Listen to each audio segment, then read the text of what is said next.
아파트에서 벌어지는 집단 소송, 특히 4대 보험료와 미지급 퇴직금에 관한 소송 이야기를 해보려고 합니다.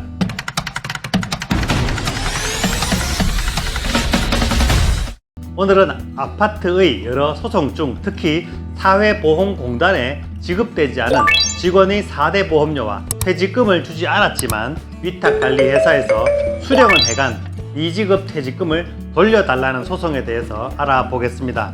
또 다른 거 하나 말씀해 주시죠. 네, 2022년 8월 31일 날 아파트관리신문에 보도한 내용을 보게 되면 부산지법에서도 위탁관리계약은 위임계약에 해당된다며 직원에게 지급하지 않은 연차와 퇴직적립금을 입주자 대표에게 반환하라는 판결이 있습니다.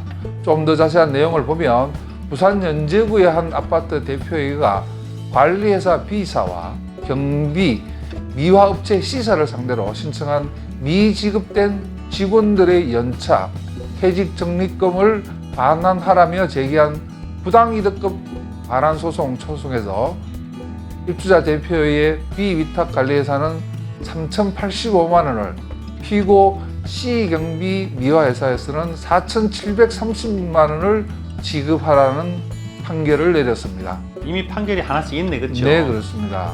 그러면 지자체에서 직접 조사해 발표한 것도 있는가요? 네, 있습니다. 2021년도 4월 6일 연합뉴스 기사를 보면 목포시 같은 경우에 네. 아파트 관리업체 17개와 관내 116개 아파트를 조사했더니 네. 이 중 9개 업체 70여 단지에서 6억 8,600만 원의 관리비를 초과 징수한 사실을 확인했다는 보도가 있었습니다. 내용을 자세히 살펴보면 위탁관리회사가 근로자의 현재 급여를 기준으로 사회보험료를 청구하고 사회보험공단에는 작년 연말 정산한 급여를 기준으로 부가 징수하는 허점을 노려 차익을 발생시키는 등 국민연금에서 2억 5,700만 원과 건강보험료 3억 2,600만 원, 고용보험료 1,800만 원, 산재보험료 8,500만 원 등을 찾아냈습니다. 급여 차익만 계산해도 이만큼 차이가 난다. 네, 그렇죠. 그리고 4대 보험료 초과 징수분을 확인한 목표시는 위탁관리업체에 이 사실을 통보했고 네. 신속히 정산하지 않을 경우에 고발 조치하여 입주민의 피해가 없도록 하겠다는 적극 행정을 펼쳤습니다. 목표시의 사례는 다른 지자체에서 충분히 본받아야 될 아주 훌륭한 사례라고 봅니다. 적극 행정 사례다. 네, 그렇습니다. 그럼 목포시가 조사를 한 것에는 미지급 퇴직금 얘기는 없네요. 네, 목포시는 4대 보험 초과분에 대해서 조사를 했고 추가로 미지급 퇴직금에 대해서도 각 대표회의에 미지급 퇴직금을 돌려받으라며 관련 자료를 배포하면서 여의치 않을 경우에 소송을 통해서라도 반드시 입주민의 피해를 회복하라고 강조했습니다. 결국에는 소송을 하면 돈을 받을 수 있다. 예, 이런 얘기 아닙니까? 네, 소송을 통할 수밖에 없는 구조를 말씀드리자면 네네. 지방지자체에는 아파트를 공동주택을 관리 감독할 수 있는 권한이 있음에도 불구하고 자료들을 요구한다든지 관리 감독하면 되는데 공무원들의 적극적이지 않은 행정 또 적극적인 행정을 했다 할지라도 관리회사에서는 자기들의 비리를 밝혀내는 일이라 협조하기가 잘 않습니다. 또 지자체 입장에서는 당사자가 아닐 수도 있지 않습니까? 네, 그렇죠. 그러다 보니 실질적으로 그 비리를 밝혀내기가 쉽지 않습니다. 관리회사에서는 자료를 제출하는 순간 자기들의 비리가 드러나기 때문에 잘 주지 않는데 그렇다라고 한다면 행정기관에서는 과태료밖에 처분할 수밖에 없는데요. 네. 과태료 금액도 500만 원에 불과합니다. 그러다 보니 관리회사에서는 적극적인 협조를 할 수가 없는 구조를 가지고 있고 그렇다라고 한다면 사법부의 판단을 통해서 강제력을 동원해서 그 비리를 밝혀낼 수밖에 없는 그런 구조를 가지고 있는 게 현실입니다. 언론 보도를 보니까 방금 말씀하신 4대 보험료와 퇴직금 이외에도 장애인 고용 부담금도 주민에게 부과한 예가 있다고 들었는데요.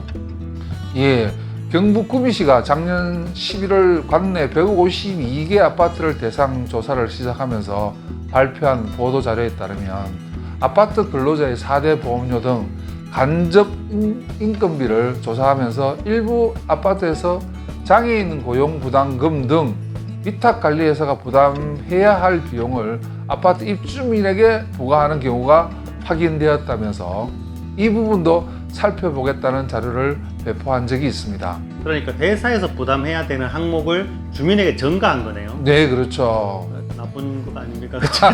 제재리 아주 나쁘다고 볼 수 예, 있는데. 뭐 나쁩니다. 예, 그렇죠.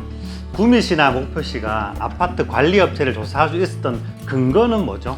예, 공동주택관리법 제92조를 보면 지방자치단체의 장은 아파트의 위탁관리회사에게 필요한 보고를 하게 하거나 공무원으로 하여금 사업장을 출입하여 검사를 하게 할 수 있다라는 규정이 있습니다.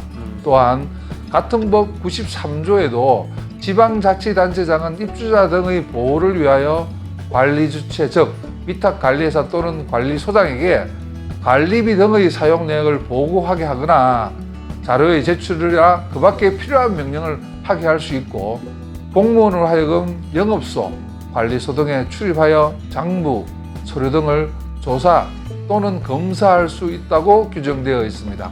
그러면 필요하다면 공무원이 관리사무소에 와서 직접 확인하거나 네. 또 여기에 없다면 그 회사에 가서 장부를 바로 볼 수 있다 이 말이죠. 네, 그렇습니다. 적극 행정을 하려면 그 정도까지도 할 수 있는 법적 근거는 충분히 있다. 네, 그렇습니다.